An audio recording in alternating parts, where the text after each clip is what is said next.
to jotelo bende nya bedo ni mae giwinjo gimopogore gi ma jopiny winjo sani, to lokruoge ang'o momiyo gitek ahinya chopo kare winjo mano mar oda moko man nyalo wacho ni ero oda ni koro okete koro oganda ochom kanyo.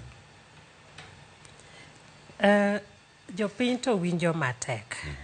To gimachiel ma Kenya ka wan godo maber ni wan gi space ma wuoyo, freedom of expression, media ma wabe wasekao okang' ma media wacho gik ma ji wacho gi giwinjo, ok ni ok giwinji, gichope itgi.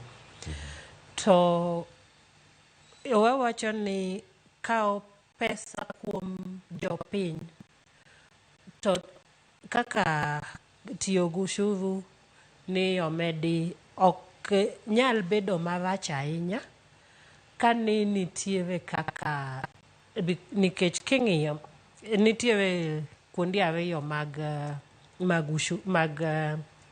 mag economy.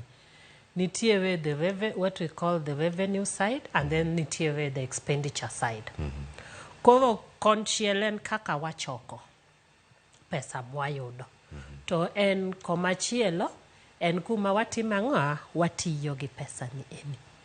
Koro kata wachok pesa mang'eny manade ir jopiny, to pod watiyo gi pesa ni eni e yo ma ok ber.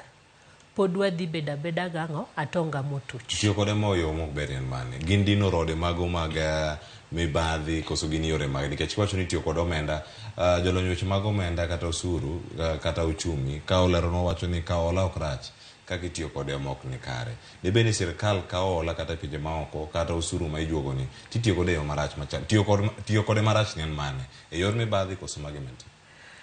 Ing'ene Cleophas, king'iyo gimomiyo wadhi wakwayo pesa oko en mane ma wantie godo kotimo ang'o ok oromo.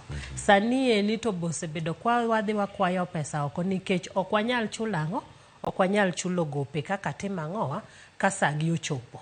Koro wadhi wakwayo pesa oko ni mondo watim gang'owa wamed wachul godo gope nikech pesa ma king'iyo